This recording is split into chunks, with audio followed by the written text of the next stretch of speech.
a really big stretch of days here for Penn State athletics, not just Penn State football, but also Penn State basketball. We're touching a little bit on Penn State basketball recruiting today with our senior editor, Nate Bauer, once again back for the Blue White Illustrated Daily Edition. I'm your host, Thomas Frank Carr. Nate, you sick of me yet?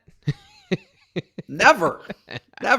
We can do this every day. Let's do it. I do. Yeah, that's true. You already do it every day. I'd like to join you more every day. It's just all right.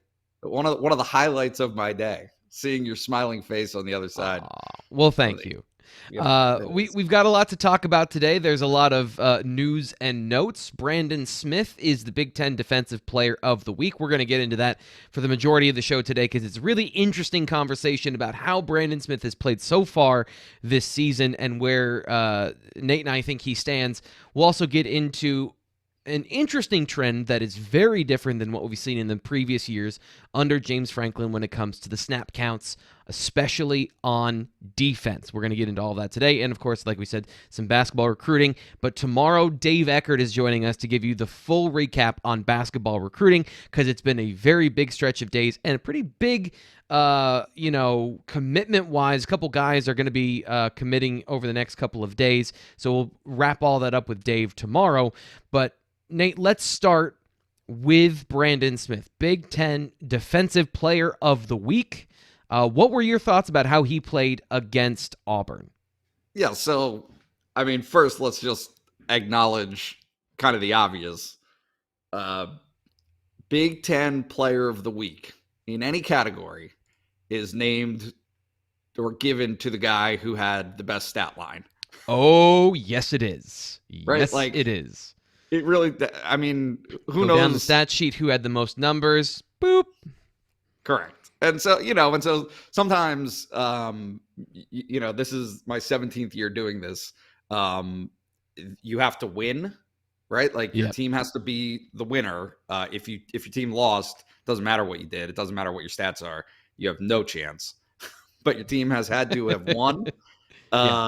And sometimes there could be other better performances in general, right? Like, or even on your own team. Yes, exactly. Right? Like, I would guess that you would make an argument maybe PJ Mustipher had a better game or more disruptive game on Saturday, even than Brandon Smith. So, or Jesse Luketa. Honestly, Jesse Luketa also had a huge impact, and a lot of those plays that Brandon Smith made were set up by those two guys you just mentioned. Yeah. So, let's start there. And that's to take absolutely nothing away from Brandon Smith. He had 10 tackles, so that counts. Yeah. Can you give us the stat line? I was trying to pull that up, but can you give us his stat line as it was quoted by the Big Ten? Because when you say it that way, it was pretty impressive. I can't. I don't have it at this exact moment. Let me. Okay. Let me. I believe it was one tackle for a loss, one pass breakup, 10 total tackles, and a partridge in a pear tree. There was something else in there, but that was roughly the stat line. Yes. Quarterback hurry. Yes, that was what hurry I was missing. in there. So, that's sure. Yeah. He played well. And he's had a pretty good statistically a pretty good start to the season. This year. Yep, and he has. You look at the way he's played so far this season, and he has been disruptive in the passing game. He's played well in that facet, and he's racked up a lot of tackles. PFF has him as, I believe, the second or the leading tackler on the team.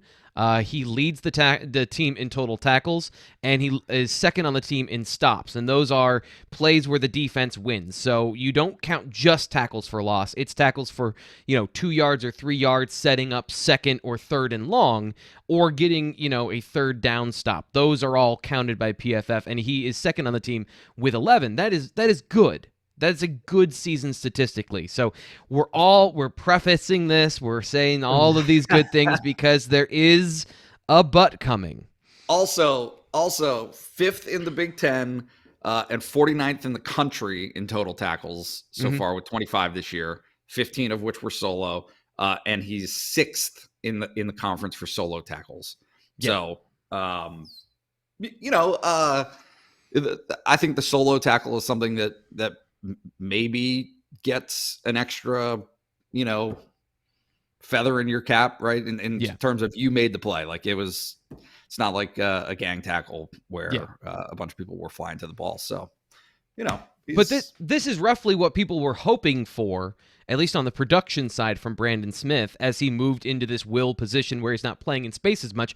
I think all of these numbers, even if you look at some of the more advanced metrics, they point to more ball production, more plays around the line of scrimmage, and he has been making those. And I think that is a huge step forward. Now, to me, when I watch the film, it's the down-to-down consistency that he still needs to work on, and that's why if you look at the PFF grades that we post on the message board, and we have an article about that each week, people are usually pretty upset because the numbers are lower than you expect.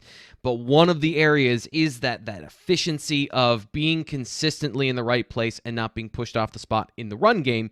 Because, and I've talked about this before, as much as they're making those big plays, there are consistently gap integrity issues in the front seven, and part of those have been Brandon Smith's issue. Yeah. No, and he has acknowledged, I had an interview with him this summer where he was talking about the adjustment to having 310-pound offensive linemen to shed, right, or to dip around. Like that is even as a third-year player at the beginning of his third year, it's all still. He's not a finished product. He's not at that point where you would say, oh, this guy has it 100% together play to play. I mean, when you talk about consistency, I think that's one of the things that is often stressed so much, that younger players, or maybe conversely, older players, are the guys who have it. Right? Like even Micah Parsons, we talk about him all the time, but even Micah Parsons, one of the complaints, one of the areas that he acknowledged and that the coaching staff acknowledged through the earlier part of his career, those first few years, was you just didn't really know from play to play exactly, what you were going to get. Like it's hard to know where to be all the time in this game. And that's kind of the bottom line until you've been through it enough times. And now we're talking about a guy in Brandon Smith who is coming off of a position change. Like he's flipped sides. He's he's gone from Sam to Will this year. So I think that what our conversation is today, very likely, given this kid's talent and what he's working with, is likely to change by the end of the season, right? Yeah. In November, we're going to be talking about a different player. Even though the stats are impressive right now, we're going to be talking about a more reliable, more consistent player in November than we are today. Yeah, and I think that's the important thing to highlight is he's making the plays now. He's making those big-time plays.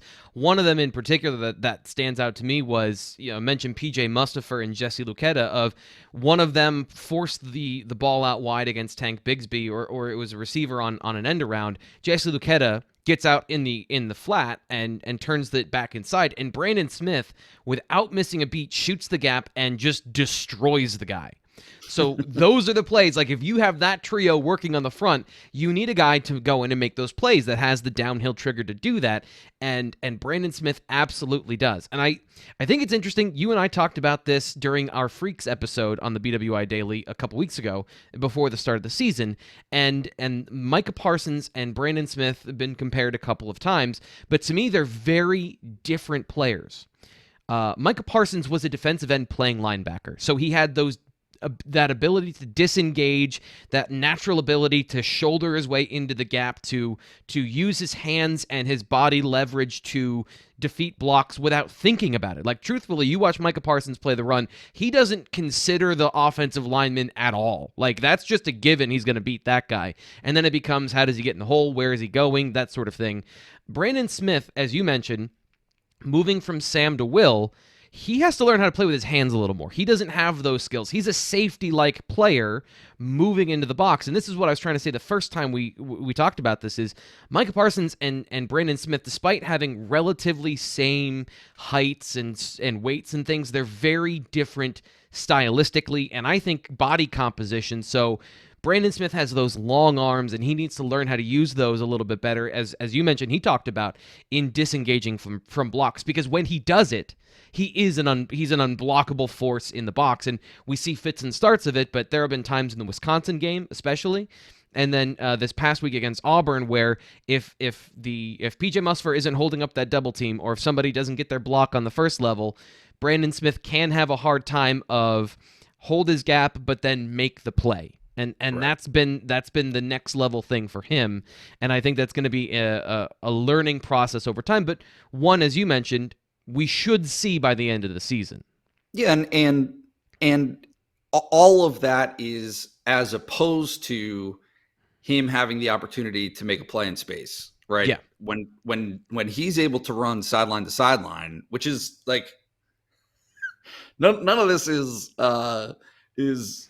inside information. Like the kid, he acknowledges it that is what he's comfortable doing, is finding the ball and then racing to it, right? Like that's it. So anytime the ball is out there in space. Now, I'm not talking about pass coverage, but when it's a run and the ball is moving, Brandon Smith is a heat-seeking missile. That is his intent to be that. And so I think that for him to have the opportunity now to play freely and to fall into that role, yes, it allows him to excel at that, but it doesn't mean that there aren't areas that he still needs to learn how to navigate. And that are drastically different from the last time he was a Will, which was in high school. Yeah. Right. Yeah. Like the high, just the, it's a little different. It's a little different. It's just a totally different environment, and something that, he's going to adjust to and going to make, have development in that area as the season goes along. I do think his time playing in space has helped him be a better coverage player. Sure. Because he's improved this year, and it's not necessarily everything that's showing up on the stat sheet. I was looking at some of these numbers, and he's allowed 11 catches on 13 targets this season, which you say probably, if you think about that, it's over 80%. That's not good, right? As a linebacker, first off, it's super hard to play coverage in college football. It's nearly impossible in football anymore to be a coverage linebacker. It's just such a hard job. But he's covering different types of players at this point, and he's not out in space. So last season, I talked about this earlier this year, he had more slot snaps, covering up in the slot than any other linebacker in the Big Ten. So he was put in a tough situation last year, and he struggled. But this year, his yards per reception is down almost 2 full yards. He's not allowing yards after the catch on catch and runs. When he sees a guy, he tackles him, and that's his job. Like, as a linebacker, your job for the most part in underneath coverage is to see it and to tackle it. So you're going to have a high percentage of catches against you, but it's about the yards after catch and how many total yards are you allowing. If you're good in coverage, they're not throwing behind you because you've got that nailed down. You're in that passing lane, and then you're forcing the underneath throw. He's been doing that so far. I mean, we talked about this on the live show earlier this week. No quarterback has been averaging more than 5 yards a pass so far this season, because they've been short targets and they've been tackled quickly, and part of that has been Brandon Smith. So I think it's been an overall improvement by the underneath coverage for Penn State, and Brandon Smith being in the box doing that is a big part of that. Yeah, and that is the point of this Penn State defense. Yeah. Right? Like, if Brent Pry can draw it up, not that you want teams to live off of 5 yards a play, but Penn State defensively can live with giving that up, right? The 5 yards pass. Like, if you're not letting anything behind you and immediately make a stop, I said this in the live show, the ability of college teams, college offenses to plod down the field, right, without picking up 15, 20-yard plays with no explosive 50-yarders to the house, it's very hard. It is very hard to do that. It's very hard in the NFL. Like, let's be honest. And I think James has quoted this before of the percentage when you get an explosive play on a drive, your scoring percentage, the likelihood of scoring goes up dramatically. Doesn't matter what level of football. Yeah. But conversely, your opportunities as a defense to create an explosive play yourself, a splash play with a sack or a strip, whatever, like fumble, forced fumble, all of those things go up when you need 7 first downs to get into the end zone. Like if that's the style of offense that you're forcing your opponent to play, it increases your likelihood and possibility of making those plays yourself. So I just think that what Penn State is doing holistically, and Brandon Smith being a big part of that, is honestly pretty close to what they want. I mean, certainly you don't want the running backs maybe to have as much success as they did on Saturday night, but generally speaking, you're going to win a lot of games if you hold teams to 20 points. Yep. Yeah. And to circle back to our original point about the stats that Brandon Smith has been accumulating, if you're good at everything then you're just an elite defense, right? Then you're just elite at everything. And I think that's always the goal. But for now and for what he's doing, I think Brandon Smith is playing really well because he's getting those stops. He's getting those tackles for a loss, and he's creating enough negative plays to outweigh some of the mistakes that he might be making, or some of the times he's just simply beat by the offensive lineman or the tight end that gets him on a block. Now, if he cleans those up, he is going to be gone, and he's going to be a draftable player by the end of the season. So that's just the bottom line. He might be anyway, but if he becomes that all-around player, then you're looking for your next Will linebacker, because everything else is in place for him. But as far as he's playing right now, I think he's playing really good football. And while, that down-to-down consistency isn't there, I think, it's well-deserved that he was the Big Ten Player of the Week, because he has been making enough impact plays to at least not be an undeserving candidate of that award.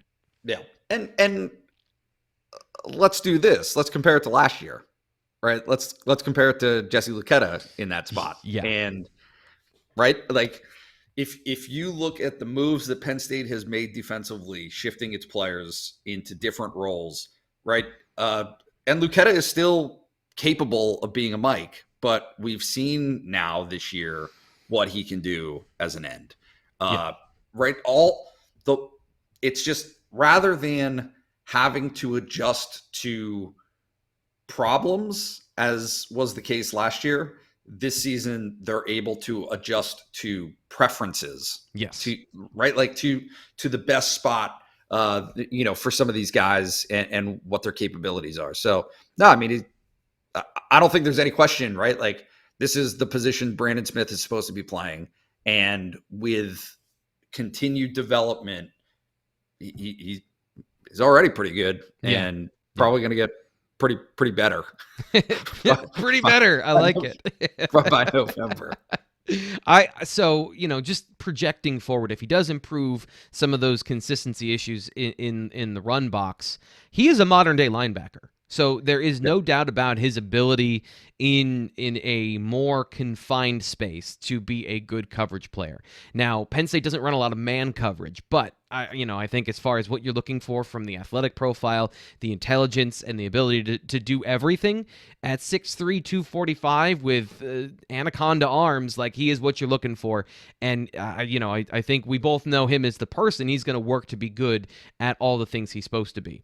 But one thing that is clear so far this season, he's been playing a lot of snaps, and so have the rest of the defense. Yep. Part of that is because they've played Ball State, Wisconsin, and Auburn. So 2 of those 3 teams, it's not like there were a lot of fourth quarter snaps, or you weren't going to put a lot of guys in the game in important situations, but this is a big difference from what we've seen from James Franklin over time.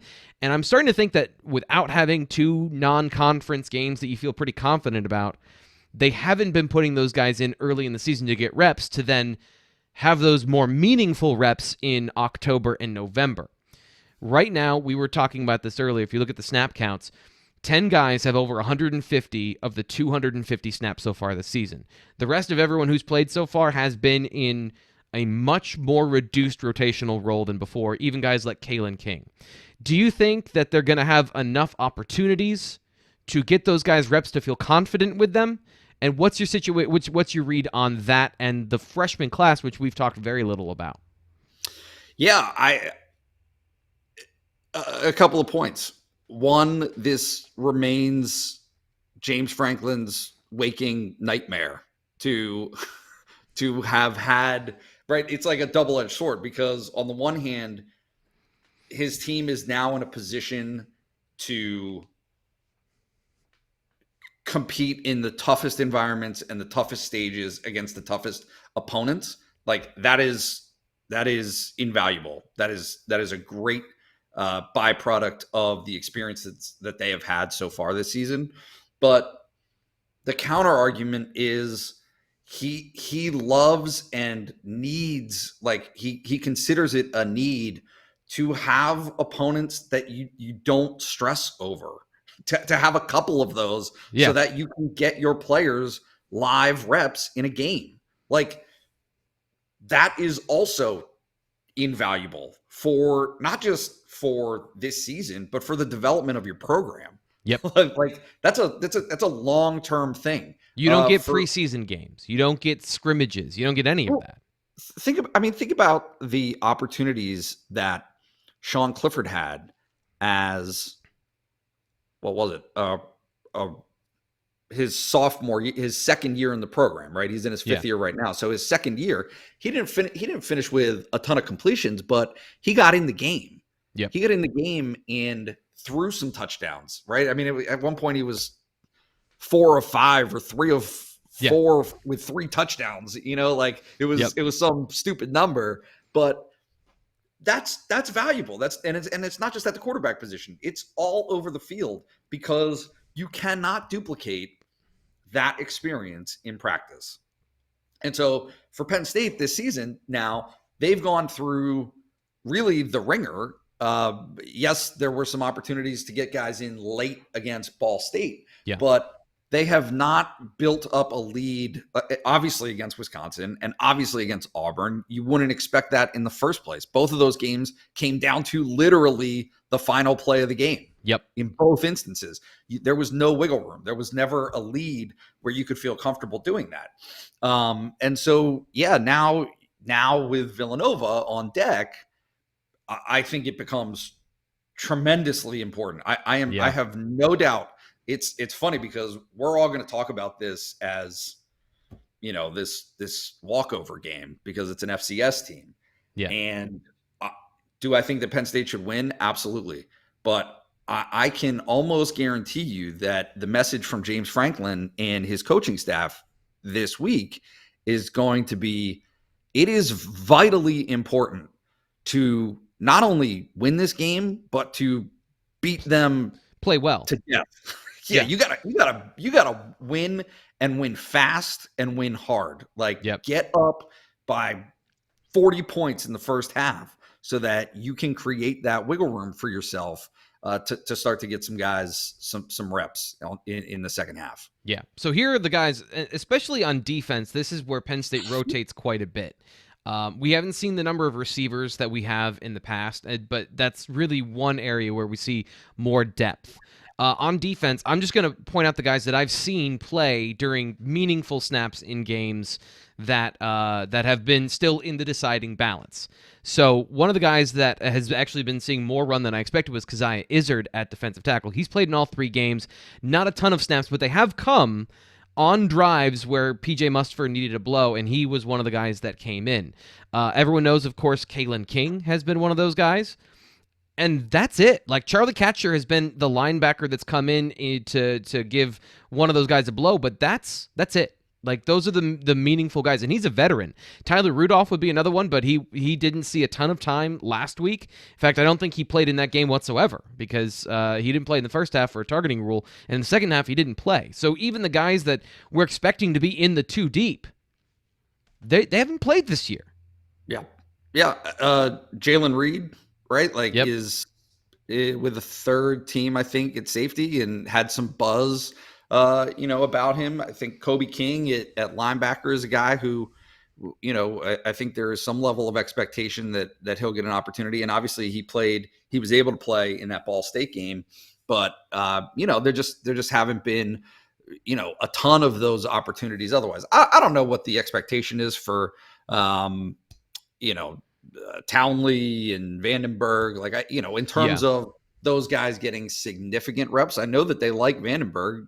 There's no question about that.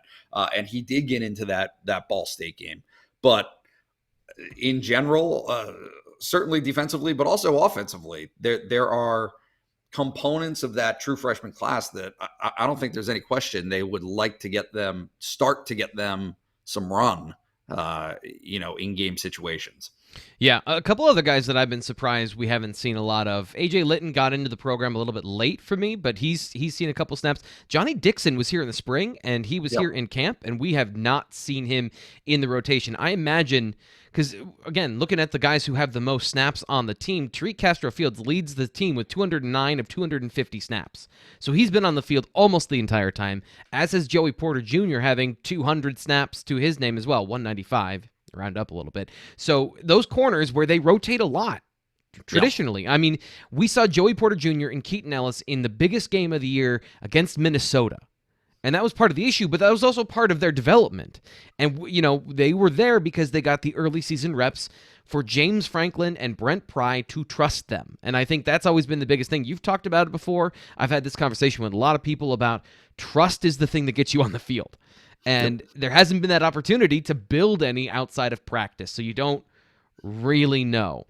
On the offensive side of the ball, the one guy I'll point out, and I know we both have thought this guy would see some playing time at some point, was Landon Tengwall. Yep. What's your read on that situation? Because it's not like parts of the offensive line have been hitting on all cylinders. Yeah, no, I mean, look, for you to displace somebody on the offensive line, right? Like as a true freshman, first of all, it just doesn't happen. It's like true freshman offensive linemen who play quite a bit are very rare. And Penn State has had a few, no doubt about it, but that is a rare situation to be able to do that.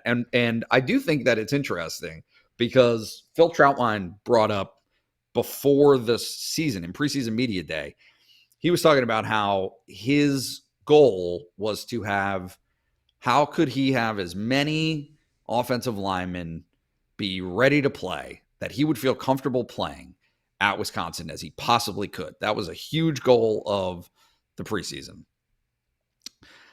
No surprise here because it holds true to kind of how Penn State has approached things in the past, but look at the snap counts on the offensive side of the ball.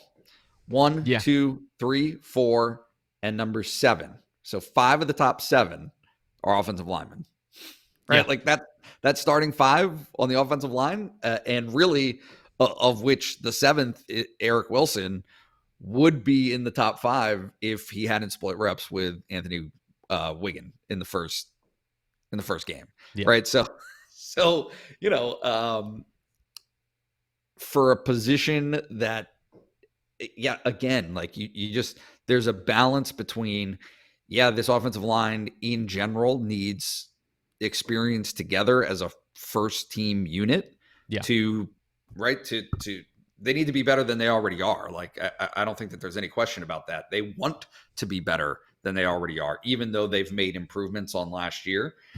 So you have to balance that objective with, hey, but also you gotta get snaps for some of these other guys because they're going to play at some point, whether it's this year or down the line. But the opportunity needs to happen for them to be able to do that.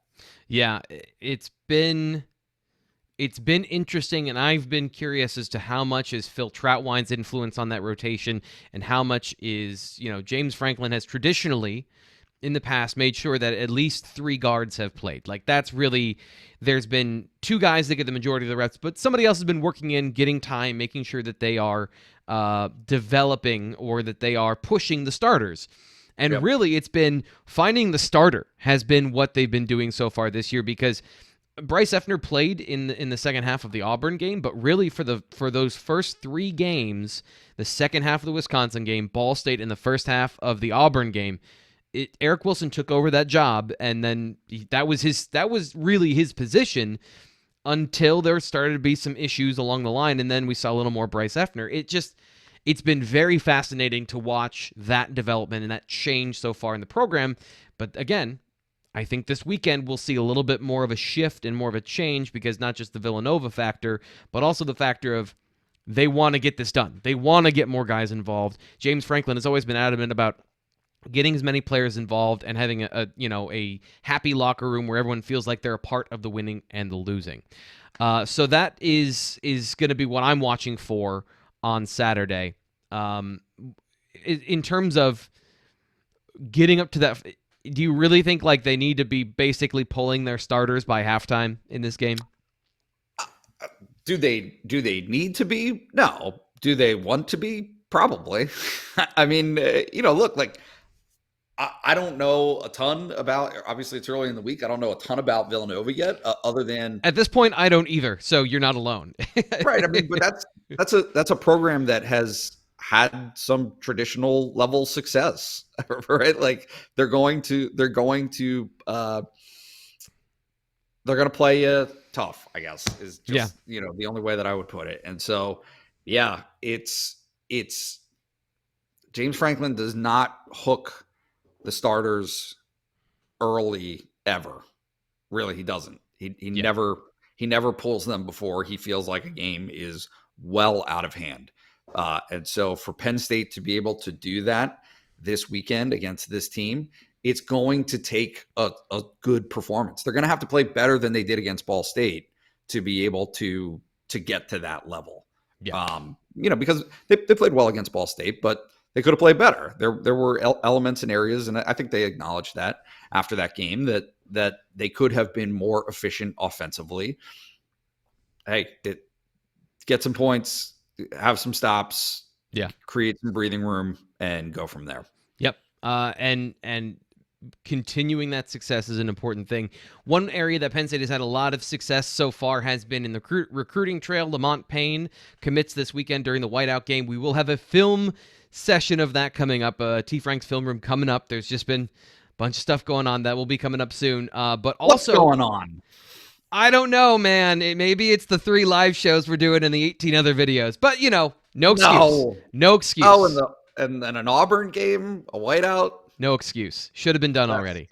But Penn State basketball has also been having quite the run so far, as Micah Shrewsbury has been taking over this program. They also got a big commitment this past weekend, and there's another one coming up today, and there was another one sandwiched in there between. Take us through what's going on with the Penn State basketball program, because as we're all focusing on football, quietly some things are happening with Penn State basketball.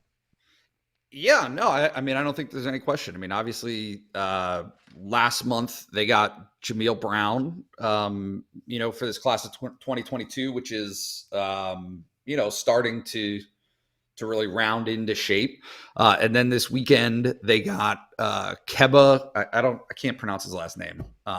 So a center who's rated in the Rivals 150. I mean, I think that he looks like a little bit of a development kind of prospect for that program, but one that I don't think there's any question that they're excited about. They need bigs, and that's a major first step to get a forward with his size. I mean, I think he's listed at 6'9", 210, 220, something like that.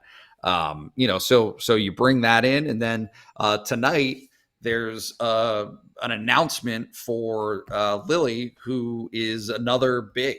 Right. Like, and a guy who has the frame, has the size that, certainly I think Penn State is hoping to be able to add him to, what they've already built in this class. But it's, for a program who added as many transfers as they did through the portal this offseason, to come back and off of that and demonstrate that you are also going to prioritize and emphasize recruiting from the traditional high school ranks, it's like it's a little bit of a shift, and it's a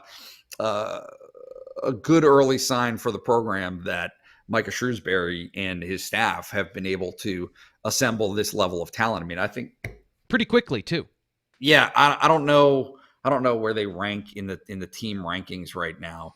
But I certainly I think that they feel as though there's an opportunity to build the type of class that will be significant, not just to the program, but on a national scale. Yeah. Right. Like something that will register in that realm. So that's really interesting, because that's a big shift to me, because watching what Patrick Chambers did, he was by far successful in recruiting and built up a lot at Penn State over his time. But already Micah Shrewsbury has been taking this to a national level. Yep. Is that something that Penn State fans should expect to continue? Like, is that his profile as a recruiter? Is that his profile as a coach? I think that when you can show prospects demonstrably the improvements and the developments that you had a direct hand in with NBA players, that just, it carries a lot of weight. It really does. It's effective. I actually had an opportunity to see Shrewsbury this weekend. He's a disarming guy. He's very I don't know, down to earth, right? Yeah. Like I think that's the message. That's kind of the character and the persona that he has. And so yeah, I mean, he hasn't coached a game. He hasn't coached a game. Right. And so can I sit here and project that there's going to be nationally relevant recruiting classes every year henceforth? No, probably not. I mean, we're still, let's be realistic. We are still talking about a Penn State basketball program that lacks traditional success and has had a difficult time getting to that point. However, something has to be said for Pat Chambers and his staff and what they were able to do over their tenure to get the program to a point right now where it's not through the transition, that it's not a complete reversion, that it's not back to bare cupboards. This is a team that would have been in the NCAA tournament 2 years ago. Obviously, last year did not go the way that anybody had planned, but they were still a largely highly competitive basketball program. And some of the pieces from that have carried over. They were able to plug in some gaps where they needed to this offseason. And I think that the expectation is that they'll remain competitive. How competitive? I'm not exactly sure, but not at a point where you come in and expect to get the doors blown off every game through the Big Ten and through the non-conference schedule. So as long as it's not a demolition derby this season, where they're, I don't know, losing 25 games, and I don't expect that, but I'm just saying, like, as long as you can avoid that with the pieces that you're bringing in this class of 2022, there's definitely an opportunity to keep that rolling, especially for as early, and Dave can attest to this, as early in the process as they are getting in on the next class. Because they're basically going to be done soon. Obviously, they're waiting on a potential decision from Otega Owe this weekend. I think it's Friday. But past that, they're probably not going to have to do a whole lot of work on the class of 2022 after that. So shift your focus to 2023, even 2024, and get a little bit of a head start on that and see where the cards fall. We will have a in-depth conversation with Dave Eckert, our recruiting insider for basketball, coming up tomorrow on the BWI Daily Edition. That'll do it for us today here on the Daily. Nate, thank you so much for coming on. Thanks so much for having me. Just call me anytime. I'm here. I'm just sitting in this room constantly. I think at this point, my body has been sutured to the chair that I'm sitting in. So we aren't leaving. We're just turning the cameras off. That's basically what's going on. Wherever you get your podcast, wherever you listen, make sure you subscribe and you leave a review for the BWI Daily Edition. Of course, all of our other podcasts, which include some great recruiting insight for Penn State football. We have a lot of stuff going on there as well. And of course, the next issue is out for the Blue White Illustrated magazine. Visit bluewhiteillustrated.com for the latest Penn State football and recruiting news. Join us inside the Lions Den Premium Forum for more. The October issue, we're heading into October, is on newsstands now and features Penn State's Freak List and other exclusive content. A great article that was done by Nate here himself. Learn more at bluewhiteonline.com or call 800-421-7751. I'm your host, Thomas Frank Carr, for the Blue White Illustrated Daily Edition. We'll be back again tomorrow.